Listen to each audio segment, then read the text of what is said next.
আওয়ামী লীগের সময় যখন মাদ্রাসা থেকে বিস্ফোরক অস্ত্র বা বিস্ফোরক কোনো কিছু উদ্ধার করা হতো সেটিকে একটি গোষ্ঠী নাটক বলে চালিয়ে দিত। আসলে এখন যে ঘটনাটি ঘটছে সেটি কি নাটক নাকি সত্য? আপনার কাছে কোনটি মনে হচ্ছে?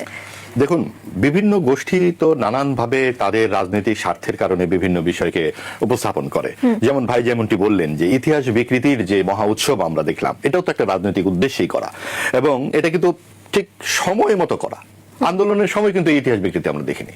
আন্দোলনের সময় যদি বলা হতো যে 47কে তারা উদযাপন করবে, জিন্নার জন্মদিন পালন করবেন, এবং তারা এরকম ভাবে বলবেন যে বঙ্গবন্ধু মুক্তিযুদ্ধের প্রধান নেতা নন এবং বঙ্গবন্ধু ভারতীয় চর, এখানে বঙ্গবন্ধুকে টাকা দিয়ে রাজনীতিতে নামানো হয়েছে যাতে বাংলাদেশকে ভাগ করা যায় পাকিস্তান থেকে, এবং সেটা অঙ্গরাজ্য হওয়ার জন্য, এই সমস্ত কথাবার্তা তো আমরা পরে শুনেছি।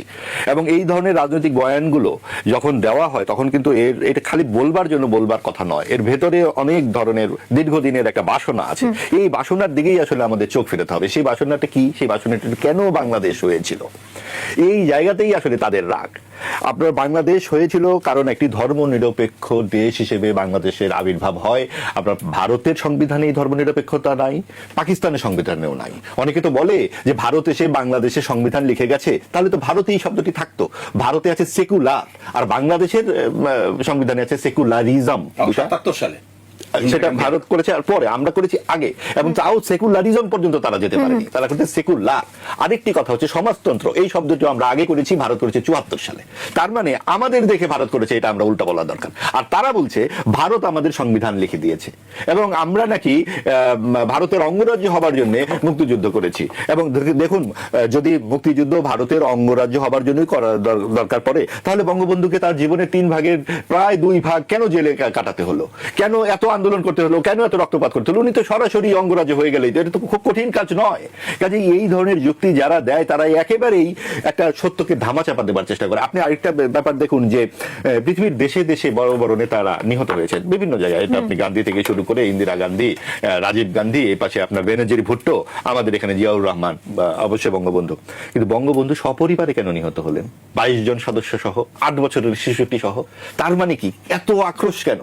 এখানে আদর্শটা কি? বলা তো হয় বাকশাল কায়েম করেছিলেন। তাহলে বাকশাল কায়েম করে উনি আসলে কি করেছিলেন, কি করতে চেয়েছিলেন?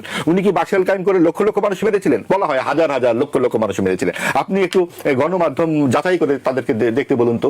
এখন বলা হবে তো গণমাধ্যমে সব লেখা হয় না। গণমাধ্যমে কোনটা ছাপা হয়নি? 25 মার্চের রাত্রের এই যে মানুষ মারা হয়েছে, সেটা কি সারা পৃথিবীর মানুষ জানে না? একটা গ্লোবাল ভিলেজ তো এখন বাংলাদেশ। আপনি কথায় কথায় বলা হয় সাপ্লাই গণহত্যা, বাকশালের ইয়েতে 74 গণহত্যা। আপনার দেখুন 15ই আগস্ট 1975 বঙ্গবন্ধু নিহত হবার পর আপনার পেয়ারের পাকিস্তান আমাদেরকে স্বীকৃতি দিল। ওই সন্ধ্যাতেই সৌদি আরব সহ ইসলামিক দেশগুলো স্বীকৃতি দিল। তার মানে কি? এই যে এত প্রতিরোধ ছিল বাংলাদেশের মুক্তিযুদ্ধের বিরুদ্ধে, কাদের ছিল? যাদের ছিল তাদের সাথে আজকে গাঁটছড়া বাঁধতে যায় এই অন্তর্বর্তীকালীন সরকার এবং আপনার এই ডানপন্থার সাম্প্রদায়িক দলগুলো। তাহলেই দেখুন মুক্তিযুদ্ধের উপরে রাগটা কাদের। এবং আপনি দেখুন যে এই যে আপনার মুক্তিযুদ্ধের পরবর্তীতে একটা গণ অভ্যুত্থানের পরবর্তীতেই আপনি যে দেখুন যে আইনের শাসন এখানে অনুপস্থিত হয়ে গেছে। কয়েকদিন তো পুলিশই ছিল না, 3 দিন আপনাদের সকলেই মনে পড়বে সেদিনই ঘটনা। তাহলে 71 সালে এত বড় একটা যুদ্ধের পরে কি অবস্থা ছিল বাংলাদেশের মানুষের? 72, 73, 74, 75-এর 15ই আগস্ট পর্যন্ত কি অবস্থা ছিল? তখন বাংলাদেশের বাজেটের আগার কত ছিল? এখন তো ঘাটতি বাজেটই আপনার 2,38,000 কোটি টাকা আমাদের ঘাটতি রয়ে গেছে। আর ওখানে তখন আমাদের মূল বাজেটই কত টাকা ছিল? এবং তখন এইরকম একটা ভঙ্গুর অর্থনীতি দেশে, যাকে আমাদের তলাবিহীন ঝুড়ি বলে ঠাট্টা তামাশা করা হচ্ছে, অধিকাংশ দেশ যেখানে আমাদের স্বীকৃতি দিতে চাচ্ছে না, সেই দেশের মুক্তিযুদ্ধের প্রধান নায়ক তিনি যারা আমাদেরকে সহযোগিতা করেছেন তাদের সেনাবাহিনীকে কিন্তু দেশে পাঠিয়ে দিলেন। এটাই কি অঙ্গরাজ্য হবার নমুনা? তারপরে তাকে জীবন দিতে হলো। তারপরে কি করা হলো? আপনি দেখুন যে তার পরবর্তীতে 80 দশকের পুরোটাই সামরিক শাসন এই দেশে ছিল। কোন সংবিধানের আওতায় ছিল? এবং সেই সামরিক শাসন তো এক ধরনের পাকিস্তানবাদী শাসন। কারণ হচ্ছে পাকিস্তানে গত 70 বছর ইতিহাসে কোনো সরকার 5 বছর মেয়াদ পূরণ করতে পারে নাই, কোনো সরকার নাই, এবং অধিকাংশ সময় সেনাবাহিনী ক্ষমতায় ছিল। তাহলে এই ব্যর্থতা তো পাকিস্তানের সাথে আমরা কেন গাঁটছড়া বাঁধতে চাই?